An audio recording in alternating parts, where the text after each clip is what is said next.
now to check back in with Lou Norman at Enormous Mobile Specialties for some tech talk. More helpful tech tips for your car. Good morning to you, Lou.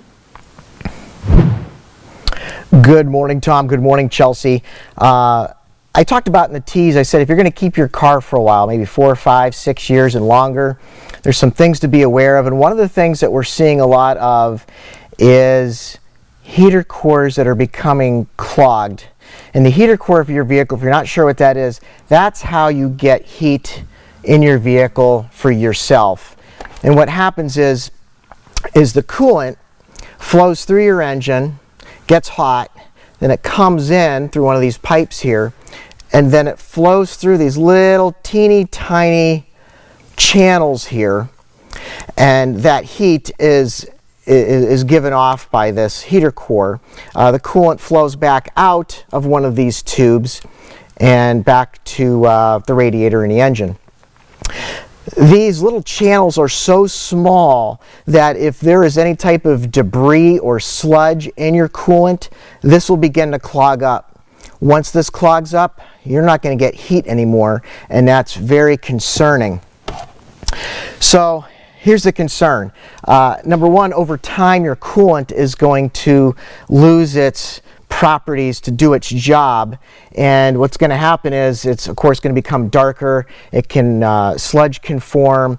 Also over time the metals that are in your engine block can start to circulate around. We want to keep that shiny pink or red or yellow or green color. We want to make sure it stays that nice color and it's vibrant. If it starts to get yucky, we want to make sure you go to a shop, we have that flushed out and changed, and you have new coolant put in. While I'm talking about these shiny colors, in the old days it was always the green coolant. Well, nowadays you're going to look inside your engine compartment, you're going to see that reservoir, and you're going to see it's going to be yellow or it's going to be pink or red.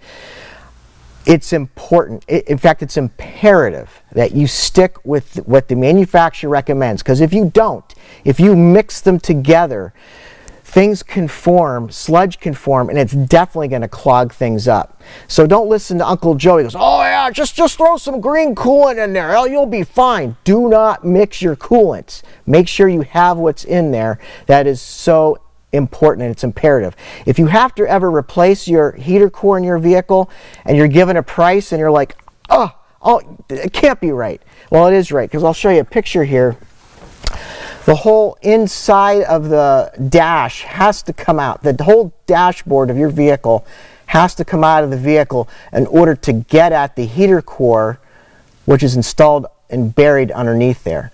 So it's important to realize the health of that coolant in your vehicle. You want to make sure that's doing good. And you know what? Some manufacturers have more of a problem than other manufacturers with the coolant.